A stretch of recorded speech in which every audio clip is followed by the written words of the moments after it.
안녕하세요. 북클럽입니다.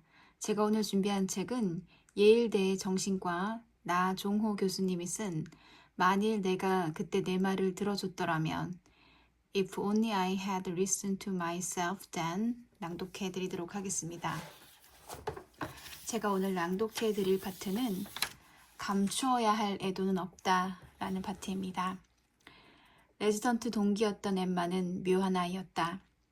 조그만 체구에도 어찌나 당차던지 우리 동기 중에서도 정신의학에 대해 가장 폭넓고 깊은 지식을 가지고 있던 그녀는 동기들 사이에서 언제나 인기 만점이었다. 정신의학적 지식이 필요하거나 환자에게 적절한 치료법이 무엇인지 고민이 될 때면 우리가 가장 먼저 찾는 동기는 늘 그녀였다. 엠마는 따뜻한 마음씨의 소유자였다.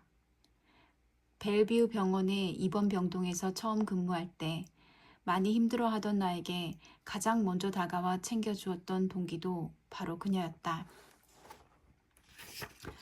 초보 아빠로서 육아와 하루 서너 시간에 달하던 출퇴근길로 인해 나는 늘 파김치가 되어 있었다.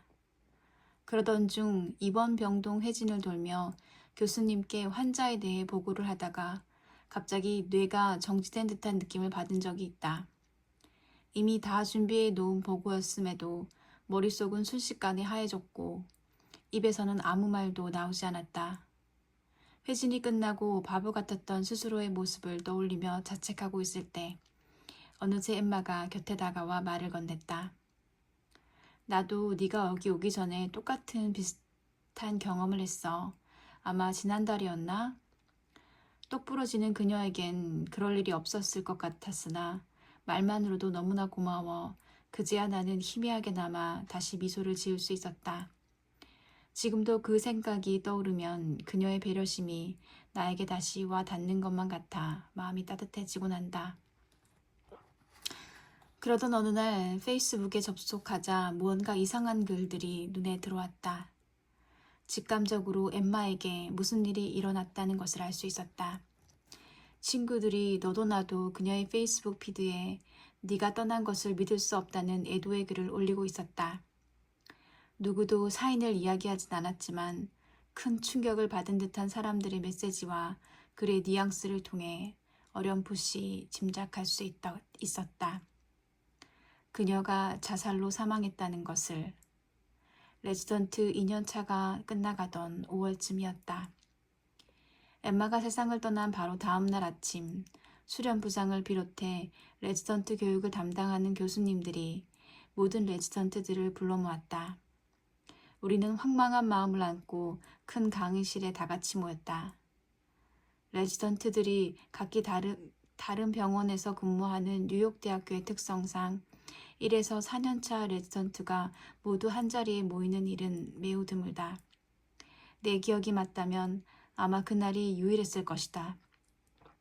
그렇게 총 80명에 달하는 레지던트들과 수십 명의 교수들이 모였다. 수련부장 교수님은 엠마가 갑작스럽게 세상을 떠났고 레지던트들이 걱정되어 한자리를 마련했다고 먼저 상황을 설명했다. 그러더니 수련부장 교수님에 이어 3명의 교수님이 강의실 가운데에 놓인 의자에 나란히 앉았다. 뉴욕 대학교의 정신과 레지던트들은 연차별로 매주 1시간씩 집단 상담을 하는데 이를 이끄는 분들이었다. 사실 그 이후에 일어난 전개는 나로서는 전혀 예상하지 못한 상황이었다. 3명의 교수님이 80여 명의 레지던트들을 대상으로 마치 집단 상담을 하듯 대화의 장을 열기 시작한 것이다. 자연스럽게 그 시간은 엠마에 대한 이야기 혹은 본인이 지금 겪고 있는 감정에 대해 나누는 자리가 되었다. 처음에는 당연히 슬픔이 주된 정서였다. 첫날에 많은 레지던트들이 이야기를 하며 울컥하거나 눈물을 흘렸다. 방 안은 훌쩍이는 소리로 가득했다. 엠마는 어떻게 그럴 수가 있죠? 너무 화가 나요. 어떤 친구들은 그녀에 대한 분노를 표현하기도 했다. 실제로 사랑하는 사람의 자살을 접하면 그 현실을 받아들이기가 힘들기에 사망 직후 고인에 대해 분노의 감정을 보이는 것은 드문 일이 아니다. 대화의 장은 하루 만에 끝나지 않았다. 우리 레지던트들에게는 자신이 원할 때까지 업무에서 자유롭게 빠져도 된다는 권한이 주어졌고, 원하는 사람에 한해서 함께 모여 감정을 나눌 수 있는 시간이 일주일간 계속되었다. 그러자 신기한 일이 벌어졌다. 처음에는 주로 슬픔에 머물러 있던 정서가 점차 다양하게 발현되기 시작한 것이다. 어떤 친구는 엠마와 있었던 재미있는 에피소드를 나누었고, 황당하거나 우스꽝스러운 사연에 우리는 다 함께 웃음을 터뜨렸다. 예술적 감수성이 풍부한 친구들은 그녀가 좋아하던 노래를 자청해 부르기도 했고, 한 친구는 기타를 가져와서 그녀에게 연주를 헌정했다. 그렇게 우리는 일주일간 울고 웃으며 엠마를 애도했다. 묘한 경험이었다. 단순히 감정을 나누는 데서 오는 카타르시스도 있었지만 내가 몰랐던 엠마를 알게 되는 신기함도 느낄 수 있었다. 다른 친구들의 경험담을 들으며 나는 내가 단편적으로만 알았던 그녀를 더욱 입체적으로 느낄 수 있게 되었다. 단색으로 보이던 엠마의 모습이 우리의 대화를 통해 다채로워졌다고 해야 할까? 내가 모르는 엠마의 모습이 이토록 많았구나. 종종 그런 생각이 들어 나는 오히려 엠마가 살아있을 때보다 그녀와 더 가까워진 것 같은 묘한 기분도 느꼈다. 기분은 나쁘지 않았다. 이 애도는 단지 일주일로 멈추지 않았다.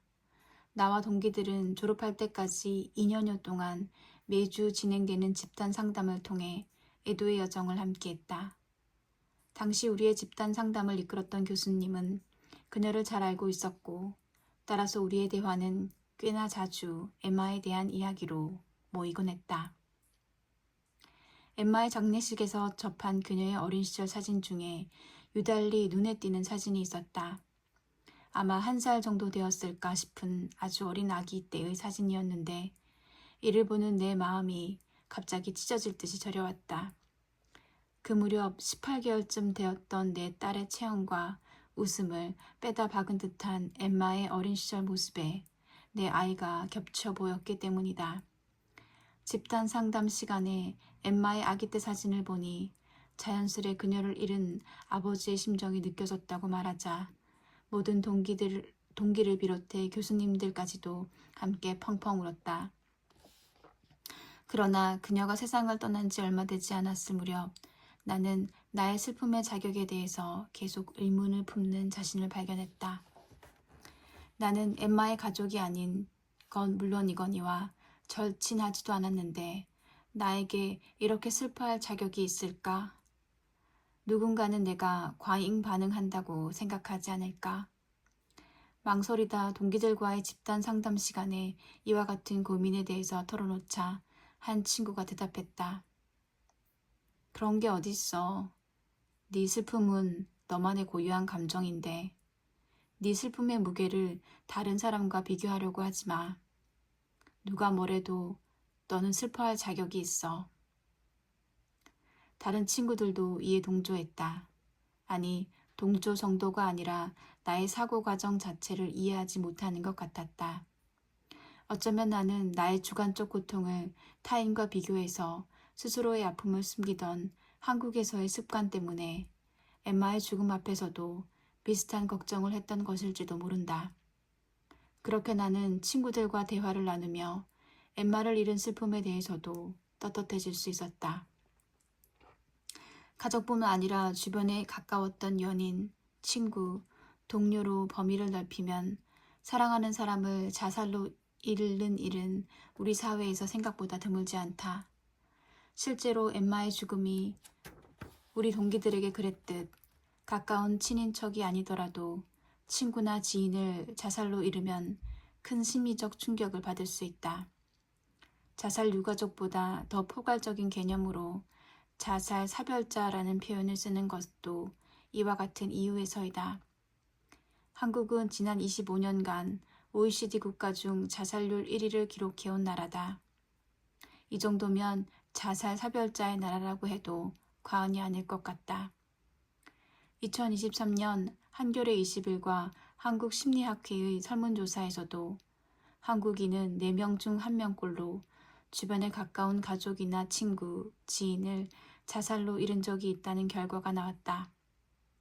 이처럼 누구나 자살 유가족, 자살 사별자가 될 수 있는 세상에서 이제는 우리 사회가 자살을 대하는 자세도 조금은 바뀌어야 하지 않을까? 자살 유가족을 지원하는 시민단체, 전문가들과 교류하며 한국에서 자살 유가족이 처한 현실에 대해 많이 배웠다.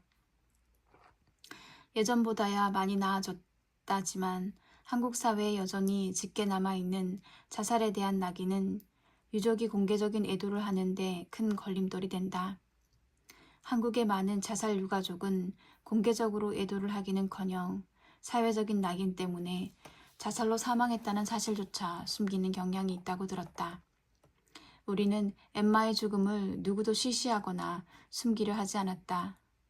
그렇게 공개적으로 스스럼 없이 이야기를 나눈 덕분이었을까? 그녀의 죽음은 물론 거대한 비극이었지만 감추거나 말할 수 없는 가슴에 묻어야 하는 죽음은 아니었다. 마치 교통사고나 지병으로 친구를 떠나보냈을 때와 다를 바 없이 우리는 그녀의 죽음을 음지가 아닌 양지에서 함께 애도했다. 그리고 그 공개 애도의 치유적 효과를 체험하면서 나는 한국 사회 역시도 자살을 대하는 자세를 바꿔야 한다는 신념을 가지게 되었다. 여러 언론과 인터뷰를 하면서 일부러라도 자살이란 화두를 꺼내고 공개적인 대화의 장으로 이끌어내려 노력했던 것도 그를 위함이었다. 엠마의 아버지가 느꼈을 슬픔에 공감하던 그때의 마음가짐으로 나는 양지에서 자살을 애도할 수 있도록 하는 것을 나의 또 다른 소명으로 삼고 있다.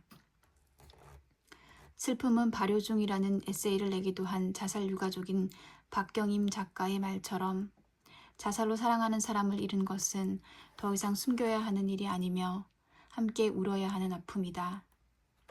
슬프면 나누면 반이 된다는 속담도 있지 않은가. 조상들의 그 가르침을 우리가 몸소 실천할 수 있었으면 좋겠다.